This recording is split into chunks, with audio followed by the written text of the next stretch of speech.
자, 다음은 소비자 행동에 영향을 미치는 요소에 대해서 강의를 하도록 하겠습니다. 소비자 행동에 영향을 미치는 요소는 크게 봐서 사회문화적 요소와 심리적 요소, 또는 무슨 외적 요소, 내적 요소, 무슨 환경적인 요소, 심리적 요소, 뭐 이런 표현을 또 사용을 하고 있습니다. 그래서 사회문화적 요소는 문화, 사회계층, 중국 집단, 가족 등이 되었고, 심리적 요소는 지각, 학습, 태도, 동기, 개성, 라이프스타일 등등이 되겠습니다. 자, 그러면 이 부분은 좀 더 자세한 것은 여러분들 교과목에 소비자 행동 노력이 별도로 개설되어서 한 학기를 다시 공부를 합니다. 그때 자세한 것을 배우기로 하고, 여기서는 아주 간단히 설명을 하고 넘어가도록 하겠습니다. 사회문화적 요소는 먼저 문화입니다. 문화라는 것은 이게 참 이제 좀 광범위한 개념인데요. 여러분들은 문화를 어떻게 이해하고 있나요? 통상 문화라고 하면 음악, 미술, 무슨 이런 예술, 문학, 그런 것들을 생각할 수 있겠죠. 그런데 우리가 한 사회의 구성원이 공유하는 지식, 신념, 예술, 도덕, 법률, 관습 등을 포함하는 복합체다. 즉, 한 사회의 구성원이 공유하는 어떤 것들, 지식, 법률, 예술, 도덕, 관습. 우리 이제 대표적으로 반원상제, 그야말로 결혼 문화, 무슨 장례 문화, 우리 복식 문화, 음식 문화, 무슨 우리 어떤 법률 관계, 도덕, 이런 전부 다 어떤 문화라는 거죠. 문화는 인간에 의해서 창조되고 학습되어지고 지속된다. 오랫동안 지속되면서 또 한편 변화한다. 불변하는 것은 아니다. 자, 우리 가장 대표적으로 우리가 입고 있는 옷은 뭐죠? 한마디로 서양 옷입니다. 우리 과거에 했던 전통적인 한복은 요즘 거의 잘 특별한 행사 때 아니면 잘 안 입죠.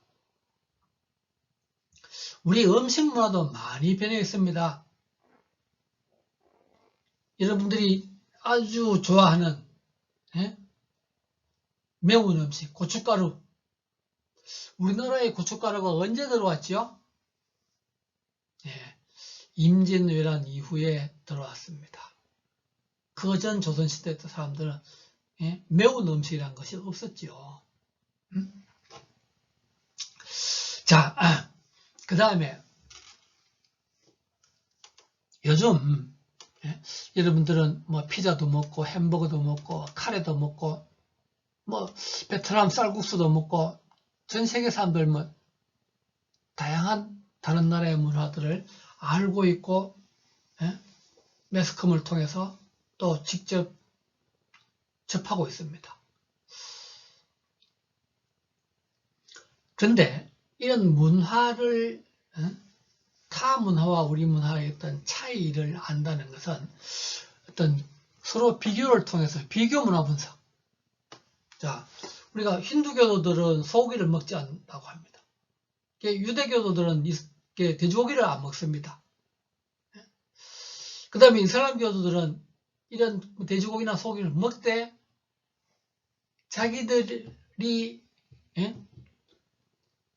자기들의 방식으로 도살한 고기들만 먹습니다.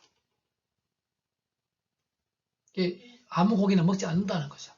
이런 이제 문화의 어떤 차이를, 사람들의 어떤 식습관도 나라별로 먹고 안 먹는 것의 차이가 아주 크죠. 문화는 비교를 통해서 이제 알 수 있다. 그래서 그것을 이제 비교 문화 분석이라고 합니다. 그 다음에 이제 한 문화권 내에서 다시 더 작은 단위의 문화를 하위 문화 또는 소문화라고 합니다. 우리는 사실은 큰 나라가 아닌데도 지역에 따른 문화의 차이, 예? 크게 봐서 예?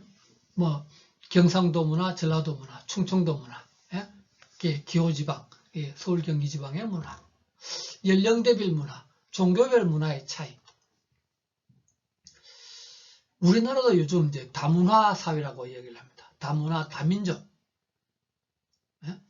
예? 특히 뭐 이제 큰 나라들, 중국이라든지 미국 같은 큰 나라들은 아주 다민족, 다인종으로 구성되어 있죠. 서로 문화가 다릅니다. 그런 것을 우리가 이제 하위 문화, 소문화라고 합니다.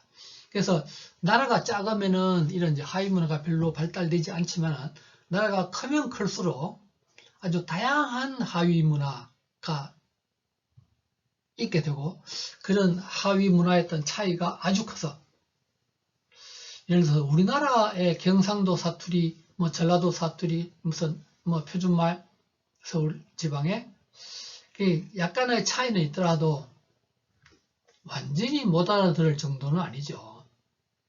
근데 이제 중국은 나라가 크니까요. 즉 한마디로 북경어하고 상해 중심화했던 광동어하고는 서로 알아들을 수가 없다고 합니다.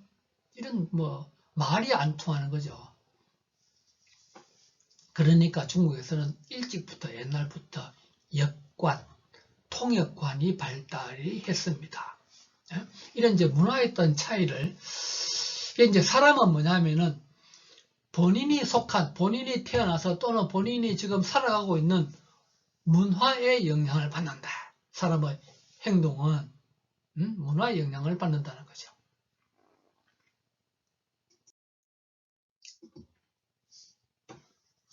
자, 우리가 이제 전통적으로 어떤 상권, 어떤 점포가 장사가 잘 된다, 안 된다 하는 것은 우리가 통상 이런 장사를 하는 가게들은요, 길가와 길가 안에 있던 골목 안에 있는 것과 매출의 차이가 통상은 아주 큽니다. 그 다음에 같은 지역이라도 1층과 2층 또는 1층과 지하 매출 차이가 아주 큽니다. 왜? 사람들은 가능하면 덜 걸으려고 하고 멀리 가려고 하지 않습니다. 과거에 우리가 핸드폰이 없을 시절에는 사람들이 약속을 하면은 예를 들어서 뭐 무슨 역 2번 출구 또는 뭐 무슨 건물 앞 또는 뭐 어느 동네에 무슨 다방 무슨 커피숍에 모여서 어디 찾아간다든지 뭐 하죠. 그래서 어떤 대표적인 건물, 대표적인 위치 거기서부터 이제 길을 찾아가고 뭐 그래서 되게 이제 큰 길 주변, 무슨 사거리, 버스 정류장 주변 이런 데들이 아주 좋은 상권이었습니다. 근데 요즘 여러분들은 어떻게 하죠? 중간에 어디서 모여서 지하철역 몇 번에서 모여서 어디 약속 장소로 가고 그러지는 않습니다. 보통은 요즘은 주소만 가르쳐 주면은 직접 약속 장소를 찾아가죠. 그래서 과거에는 어떤 뭐 명동이라든지 종로등 하여튼 뭐 가로수길, 경리단길 등 이런 이제 대표적인 좋은 상권들이 임대료도 비싸고 장사도 잘 됐는데 요즘 점차 이제 그런 것들이 필요 없게 되었다는 거죠.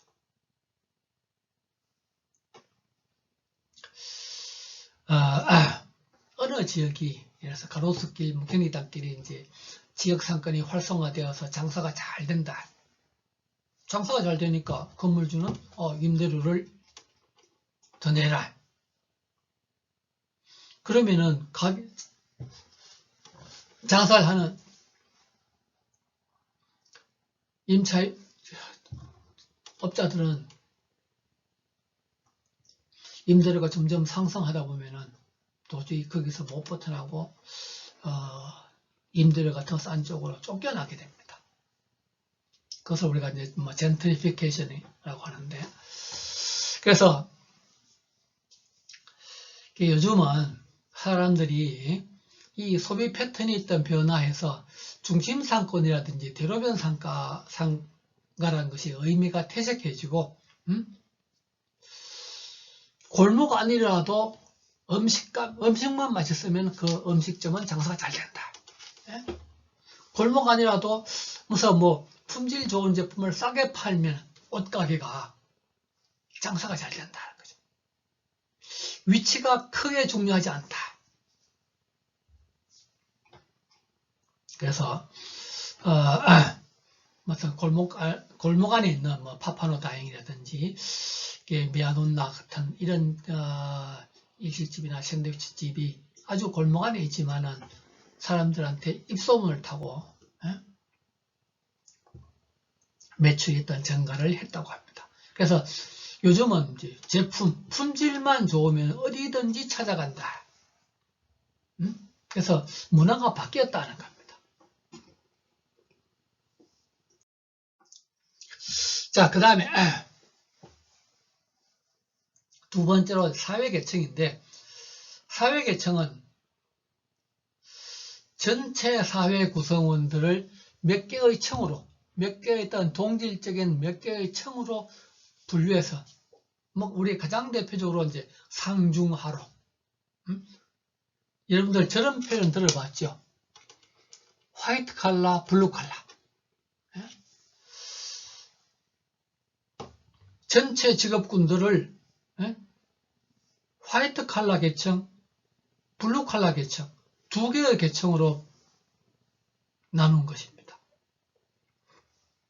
그래서 소득, 직업, 뭐 교육 수준, 뭐 주거 혜택 등등에 의해서 이제 구분을 하는데, 사람들은 비슷한 계층이끼리, 같은 계층이나 비슷한 계층끼리 주로 교류를 하게 되고, 서로 다른 계층 간에는 교류가 잘 안 이루어진다. 교류가 제한된다. 즉 우리가 크게 봐서 상류계층, 중류계층, 중산층, 무슨 하류계층 이렇게 나눈다면, 상류계층 사람들은 주로 이제 자기들끼리 상류계층 사람끼리 교류를 하게 되고, 중류계층은 중류계층끼리, 하위계층은 하위계층끼리. 그러면 상류계층과 하위계층 사람들은 교류가 잘 안 이루어진다는 거죠. 그래서 서로 다른 문화를 형성하게 되는 거죠. 그래서 사회계층이 사람들의 행동에 영향을 미친다. 준거집단이라는 것은 사람들이 자신의 판단, 신념, 행동을 결정하는데 기준으로 사용하는 집단. 다른 말로 표현하면 그 사람의 판단, 신념, 행동에 영향을 미치는 집단입니다. 자, 여러분들은 대학교에 와서 대학생이라는 집단에 속해 있습니다. 그러면 대학생들의 특징적인 행동을 할 것입니다. 또 이 강의를 듣는 대부분의 어떤 경영학부 학생들은 경영학과에 들어와서 교수님들로부터 계속 경영학에 관계되는 이야기를 듣게 돼요. 알게 모르게 경영학적인 또는 합리적인 사고를 하게 됩니다. 그래서 준거집단은 소비자 선택의 정보를 제공하고 개인의 어떤 행동의 비교 기준이 되고, 뭐 준거집단의 규범이 개인 행동에 영향을 미친다. 준거집단의 규범이라는 것은 그 집단의 규범, 어떤 규정, 법칙, 학교는 학칙이 있죠. 자, 그래서 사람들은 우리가 살아가면서 여러 집단에 속해 있습니다. 학생들은 학교라는 집단에 속해 있고, 또는 뭐 집에 가면은 어떤 가족들과 그래서 교회를 간다, 절에 간다, 어떤 종교 집단에 속해 있기도 하고, 또 다른 어떤 취미, 무슨 뭐 조기 축구회 같은 어떤 취미 동아리에 속해 있기도 하고요. 그러면 이제 그런 집단에 속해 있으면 그 집단의 규범, 규정에 영향을 받게 되고 그런 것에 거기에 속한 사람들의 어떤 행동에 영향을 받습니다. 중거 집단이 사람의 행동에 영향을 미친다는 거죠. 지금 보이는 그 건물은 여러분들은 뭐 갤러리아 명품관이라고 저 압구정동에 있는 갤러리아 백화점의 어떤 건물입니다. 그래서 갤러리아 백화점들만 뭐 하지 않고 그 밑에 보면 이제 샤넬부터 해가지고 여러 가지 이제 뭐 에르메스, 까르티에 같은 이제 여러 가지 상표들과 같이 이제 광고를 했는데요. 그야말로 갤러리아 명품관은 전형적으로 백화점 중에서도 상류계층을 표적시장으로 하는 그러한 백화점이 되겠죠. 그러다 보니까 이제 광고도 이제 이런 것들을 가지고 합니다. 그 다음에 이제 중거 집단 중에서도 가장 영향이 큰 집단이 가족입니다. 자, 여러분들이 지금까지 살아오면서 가장 많은 영향을 받은 것이 누구냐? 여러분들의 가족입니다. 특히 부모님이죠. 부모님으로부터 유전적으로도 영향을 받지만은 가장 많은 시간을 보내죠. 어떤 친구보다 많은 시간을 보냅니다. 그래서 이 가족 구성원들 간에 남편과 부인과 간에서 역할의 차이. 어떤 집에서는 남편이 돈을 벌고 부인이 집안 살림을 합니다. 반대로 어떤 집에서는 부인이 돈을 벌고 남편이 집안 살림을 하게 돼요. 또는 둘 다 직장 생활을 하는 경우들도 있고요. 그 다음에 이런 이제 남편과 부인, 부모와 어떤 자식들 간의 어떤 역할의 어떤 차이. 어떤 집에서는 부모가 돈을 잘 벌면서 자식들한테 아무 걱정 없이 공부만 하도록 하는 집이 있는 반면에 어떤 집에서는 부모의 수입이 시원찮아서 자식들까지 아르바이트를 해야 되고 들어가서 공부도 못하고 뭐 직업전선에 내몰릴 수도 있고요. 그래서 이런 가족 구성원들 간의 어떤 이런 역할의 차이라든지 이런 것들이 사람들의 행동에 영향을 미친다. 가족 생활주기, 패밀리의 라이프 사이클. 가족도 두 사람이 처음 결혼한 신혼부부기부터 해가지고 보금자리 1기, 2기, 이제 아직 자녀들이 어린 시기인 1기, 2기 중년부부, 자식들이 벌써 이제 다 컸는 중년부부, 그 다음에 노년부부기, 독신기 해서 이런 가족의 생활 주기에 따라서 수입이 다르고 지출이 다르고 주된 지출 품목이 틀려집니다. 그래서 뭐 이런 것. 자, 그래서 사회문화적 요소에 대해서 문화, 사회계층, 중고집단, 가족에 대해서 알아봤고요. 그 다음에 이제 심리적 요소로 건너가서요. 첫 번째로 이제 심리적 영역에서 첫 번째가 지각입니다. 지각이라는 것은 외부의 자극을 의미 있는 것으로 해석하는 것입니다. 자, 우리가 그만 이제 외부의 자극, 어떤 눈에 보인다, 귀에 들린다. 그럼 눈에 보이는 저것을 보고 저게 자동차다, 저 자동차는 저 빨리 달린다. 그렇게 이제 이해하고 해석하는 건데요.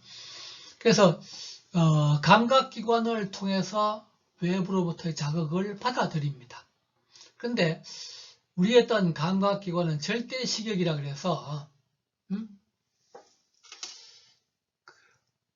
감각을 받아들일 수 있는 범위가 한계가 있습니다. 범위가 있습니다. 즉 있는 것과 없는 것, 소리가 있는 것과 없는 것, 눈에 보이는 것과 안 보이는 것, 뭐 촉각, 후각, 냄새가 있는 것과 없는 것.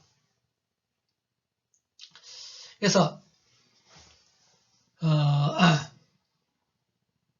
이런 절대 시격의 범위 내에 들어 있어야만 이제 지각이 되는데, 그것을 받아들이는데, 근데 이 절대 시각이 개인의 차이가 있다는 거죠. 사람마다 다르다는 거죠.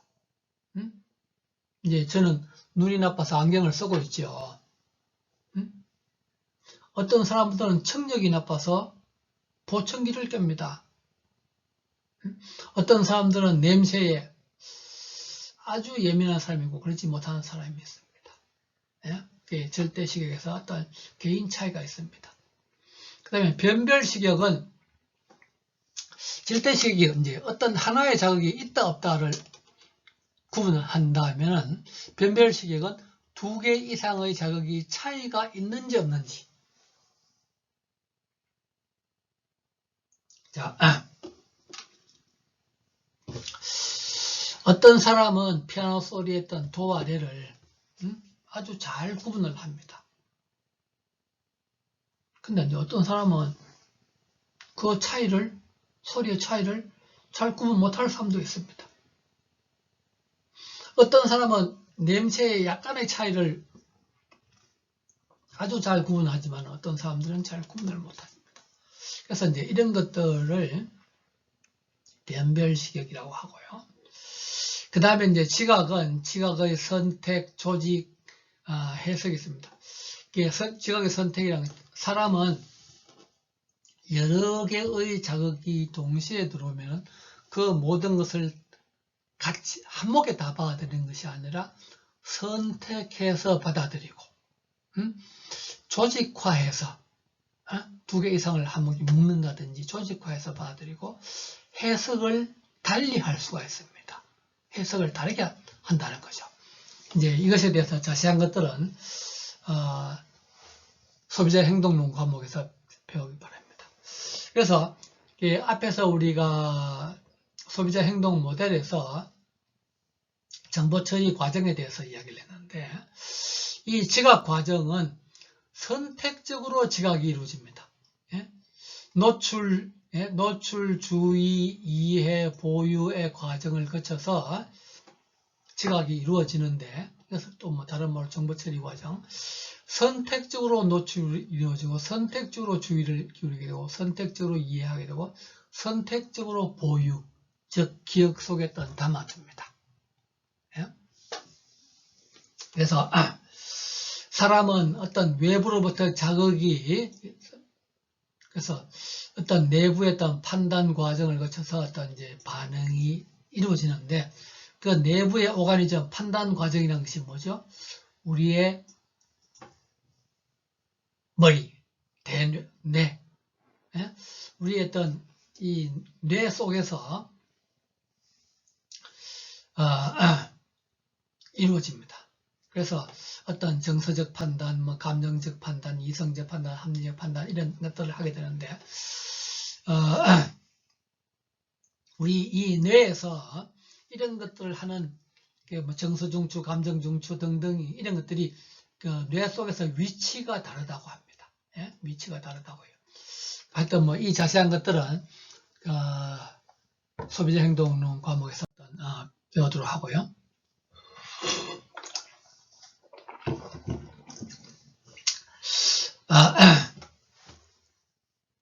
그 다음 그림은 우리 이제 그 선택적 지각, 이제 지각의 어떤 선택, 지각의 어떤 조직화.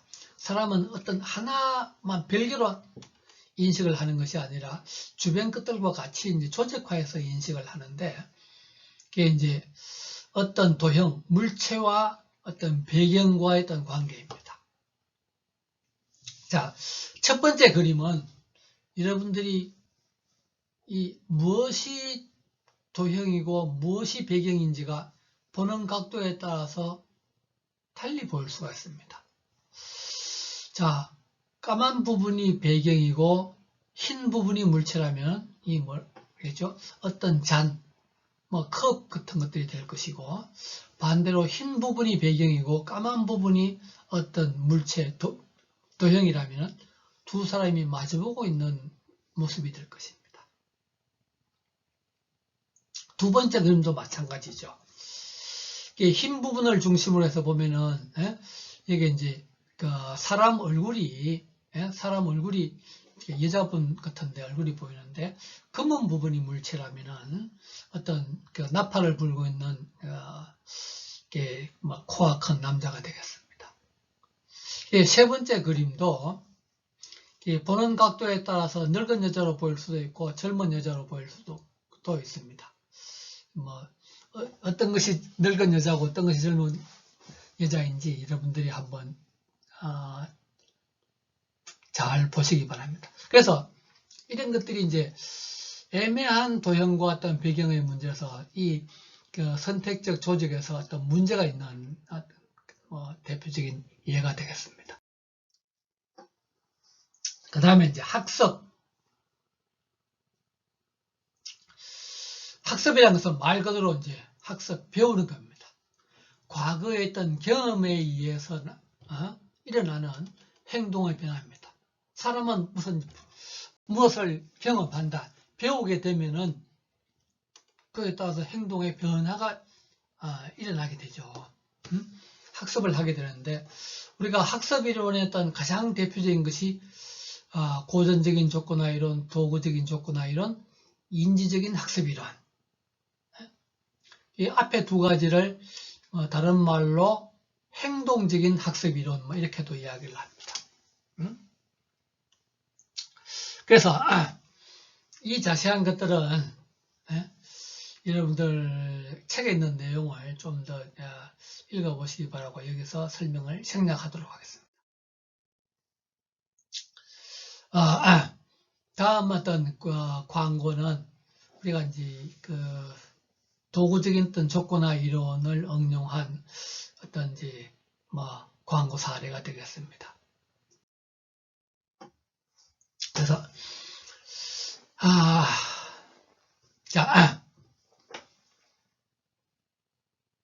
그러면 그림에 있는 것만 자세히 설명을 하면 간단히 설명을 하면요. 고전적인 조건화 이론은 우리가 어떤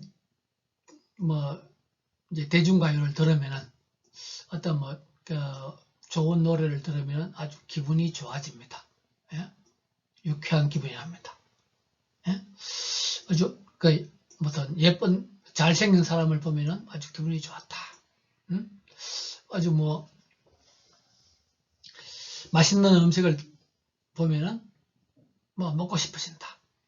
우리가 이제 이런 본능에 의해서 일어나는 것들, 무조건적인 자극과 무조건적인 반응의 관계라고 합니다. 그런데 이 어떤 대중가요를 내보낼 때마다 어떤 필기도구, 예를 들어서 어떤 볼펜을 광고를 계속해요. 그러면은 내가 이 가요를 듣는데 기분 좋은 유쾌한 기분이 이 볼펜에도 학습이 돼가지고 그 다음에는 이 볼펜만 봐도 기분이 좋아집니다. 그러면은 사실은 어떤 필기도구, 볼펜과 유쾌한 기분은 처음에는 아무 관계가 없었는데 조건화가 되어서 단순 연결에 의한 반복에 의한 조건화인데 그것을 조건적인 자극과 어떤 조건적인 반응이라고 이야기를 합니다.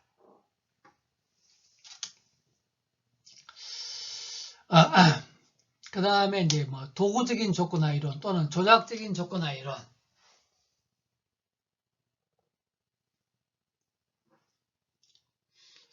자, 우리가 어떤 이제 예를 들어서 이제 여러 가지 어떤 껌이 있습니다. 여러 가지 어떤 이제 껌이 있는데, 설탕에 들어간 껌도 있고, 무슨 자일리톨과 같은 이제 무설탕 껌도 있고요. 그런데 이제 우연한 기회에 이 무설탕 껌을 맛보니까 아주 맛이 좋다. 그러면서 이제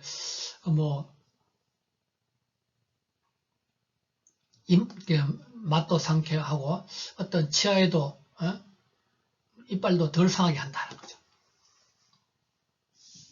그래서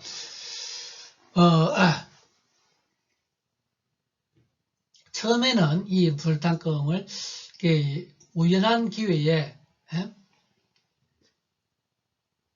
맛보았지만은 이제 이러한 것들을 알게 되고부터는 뭐 치아에 무해하다, 뭐 맛도 좋다, 뭐 이런 되면은 그 다음에는 그것을 이제 반복을 하게 되는데 그것을 우리가 강화라고 합니다. 그래서 그 다음에는 이제 이러한 것들을 다시 이제 반복을 하게 되는데 그래서 이것은 뭐 도구적인 조건화 어떤 그래서 이 도구적인 조건화로는 어떤 보상과 어떤 처벌에 의해서 보상이란 것은 어떤 무슨 이제 좋은 것들이죠. 어떤 보상이 이루어지면 그것을 행동을 이제 반복을 하게 되고 강화가 발생됩니다. 보상. 있으면 그다음에 이제 반대로 처벌이 생겨나기 때문에 그것을 그런 행동을 멈추게 되죠. 하지 않게 되죠. 그래서 이제 보상과 어떤 처벌에 의해서 어떤 행동을 하게 하고 행동을 하지 않게끔 하는 것을 조작적인 어떤 조건화 이론이라고 합니다.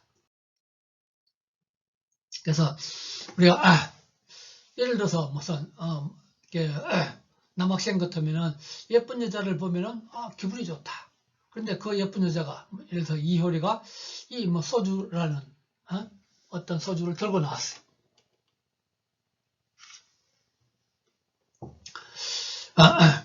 그러면은 이제 내가 어떤 이 여자분을 어떤 좋아하는 감정이 이 소주에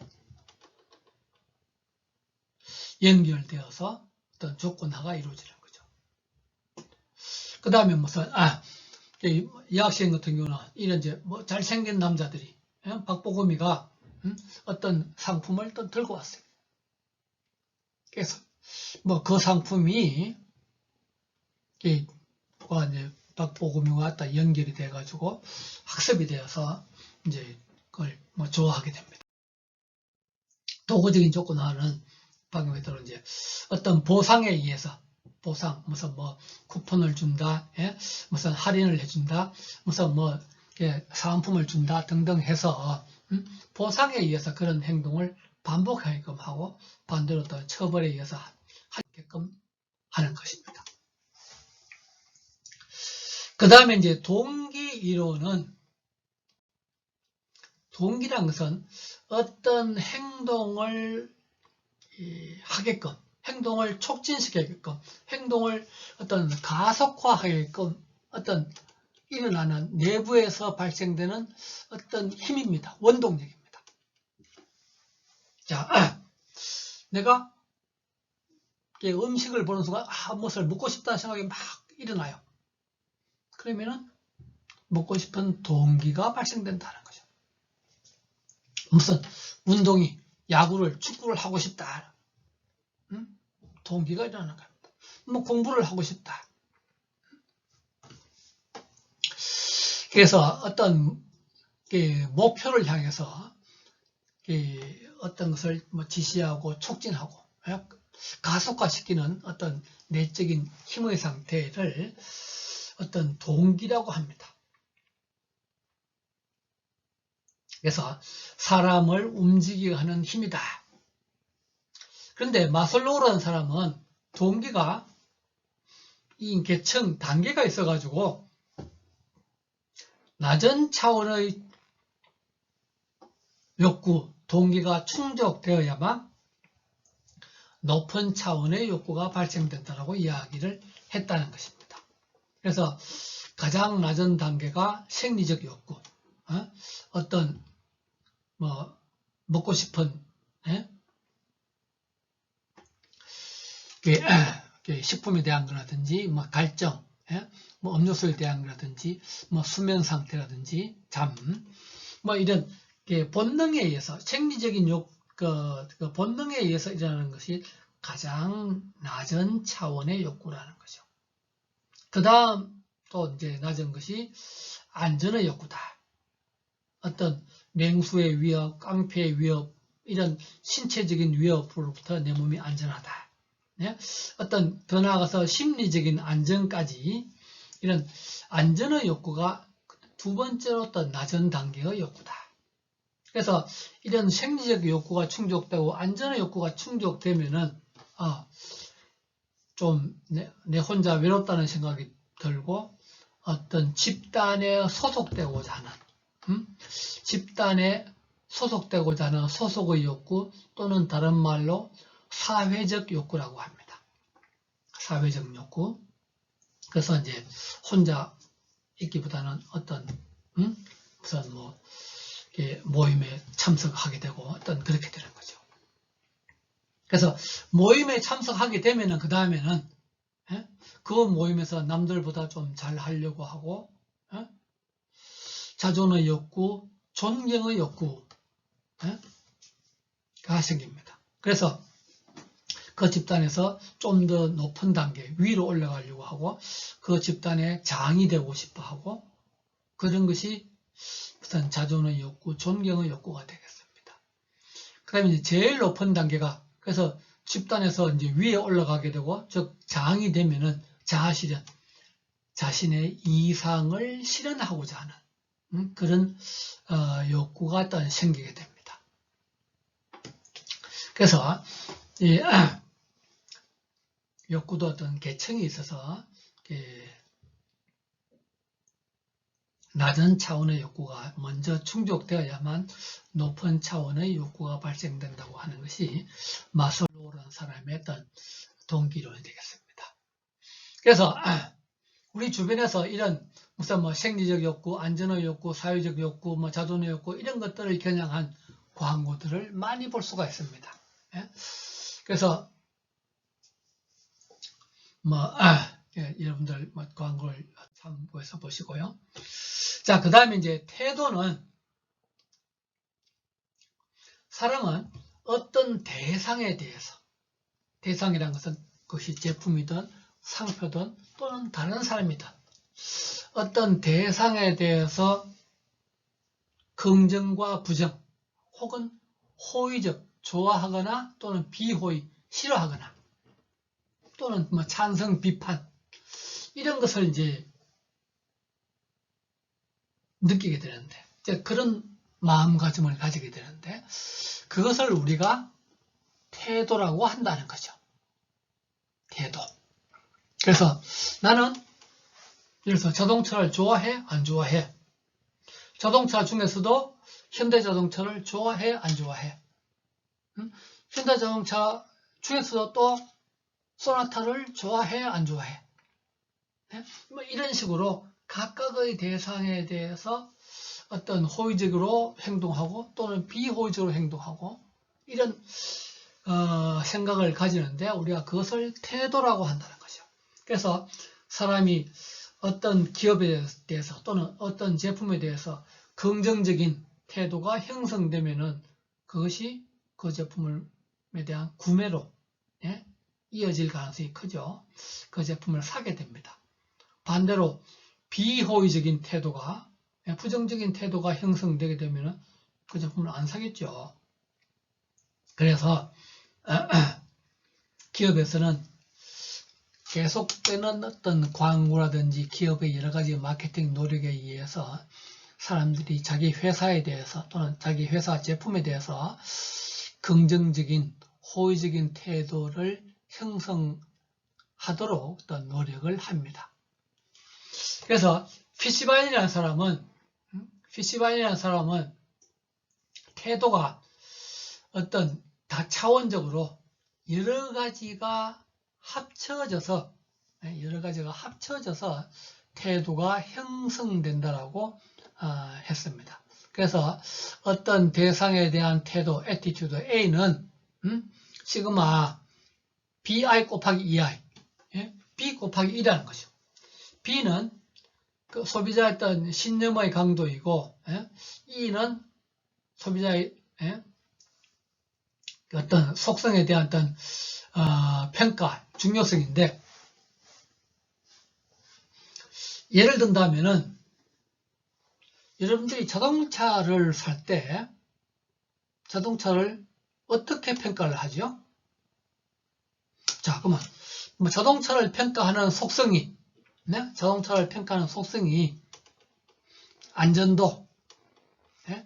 자, 그 다음에 무슨, 디자인, 예? 배기량, 참, 안전도, 뭐, 디자인 색상, 예? 뭐, 배기량, 예? 무슨, 뭐, 그 다음에 무슨 속도, 뭐, 이런 속성을 가지고 평가한다고 합시다. 그런데 그 속성에 또 다시 사람마다 중요하게 생각하는 정도가 다를 것입니다. 어떤 사람은 안전도를 중요하게 생각할 것이고, 어떤 사람들은 디자인을 중요하게 생각할 것이고, 어떤 사람들은 뭐, 속도를 중요하게 생각할 것입니다. 그래서 속성에 대한 평가, 즉, 중요도가 E입니다. E. 거기에 비해서, 예? 각 속성들에 대한 어떤 신념의 강도는, 즉, 그러면은, 뭐, 안전도에 있어서 현대차는 어떻고, 예? 뭐, 기아차는 어떻고, 뭐, 쌍용차는 어떻고, 삼성차는 어떻고, 예? 그런 게 뭐, 어느 정도가 몇 점을 줄 수 있고 하는 것이 이제 B입니다. 그래서, 그 다음에 이제, I가 1부터 N은 고려되는 속성은, 네, 방금은 이제 4가지 속성만 고려했죠. 그래서 뭐, 안전도부터 해서 디자인, 무슨 배기량, 속도 이런 거, 4가지 속성만 얘기를 했는데, 또 뭐 더 많이 할 수도 있고요. 그래서 이런 여러 가지가 이제 합쳐져서 태도가 형성된다고 봤습니다. 자세한 것은 책에 있습니다. 그 다음에 이제 마지막으로 어떤 개성과 라이프 스타일. 사람들마다 어떤 개성, 개개인의 어떤 특별한 성격, 개성이 다르다는 거죠. 개성에 대한 뭐 분류는 뭐 여러 가지가 있는데 가장 우리가 일반적으로 많이 하는 것이 내성적인 성격이다, 외향적인 성격이다, 뭐 이런 분류도 하죠. 지금 우리 책에서는 뭐 수능지향적인 성격, 공격지향적인 성격, 고립지향적인 성격. 즉, 선생님 말 잘 듣고 부모님 말씀 잘 듣고 어떤 수능지향적인 성격. 다른 사람들에게 아주 말 잘 듣는다, 순응한다. 반대로 공격지향적인 성격. 말 안 듣고 자기 고집대로 한다. 예? 남한테 대든다. 공격지향적인 성격. 고립지향적인, 뭐 혼자 조용히 있게 된다는 거죠. 뭐 이런 3가지 성격으로 또 나눠볼 수도 있다. 그 다음 이제 라이프 스타일은 한마디로 살아가는 생활 양식입니다. 특징적인 생활 양식. 사람들이 어떠한 액티비티, 어떠한 활동을 하고 축구를 하느냐 안 하느냐, 등산을 하느냐 안 하느냐, 뭐 직장 생활을 하느냐 안 하느냐, 그 다음에 어떤 데 관심을 가지느냐.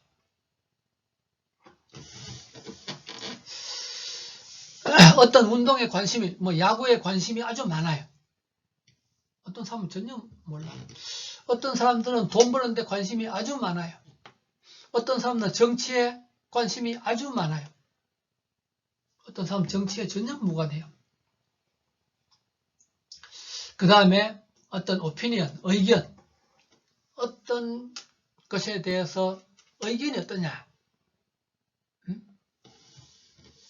사람마다 어떤 정치 성향에 대한 의견이 다를 수가 있어요. 그래서 이런 AIO, Activity, Interest, Opinion들 이런 것들을 종합해서 사람들의 살아가는 방식이 다르다는 거죠. 자, 사람들은 시간과 돈을 소비하는 양식이 틀리는데 시간을 어떻게 소비하느냐. 자, 여러분들은 그러면 주말에 무엇을 하고 보냈느냐. 주말만 되면 산으로 들로 놀러 간다. 주말만 되면 TV하고 실험을 한다. 집안에만 밖에 있다. 돈이 100만 원 주어졌을 때 그 돈을 어떻게 소비하느냐. 사람마다 돈 쓰는 방법이 틀리죠. 그런 것이 라이프 스타일입니다. 그래서 소비자는 주로 어떤 활동을 하면서 시간을 보내냐. 중요하고 여기는 관심사는 무엇이고 각종 사물이나 사건에 대해서 어떤 의견을 가지고 있느냐. 그래서 이런 것들이 연령, 소득, 직업 뭐 등등에 의해서 틀려지는데 우리가 이제 이런 라이프 스타일이 사람들의 행동에 영향을 미친다는 것입니다. 자, 그러면 이상에 대해서 우리 이제 소비자 행동이 뭐다는 개념하고 소비자 행동 모델에 대해서 배워봤고, 소비자 의사결정 과정에 대해서 배워봤고, 소비자 행동에 영향을 미치는 외적 요인과 내적 요소에 대해서 어떤 배워봤습니다. 예, 이상으로 어떤 강의를 모두 마치도록 하겠습니다. 감사합니다.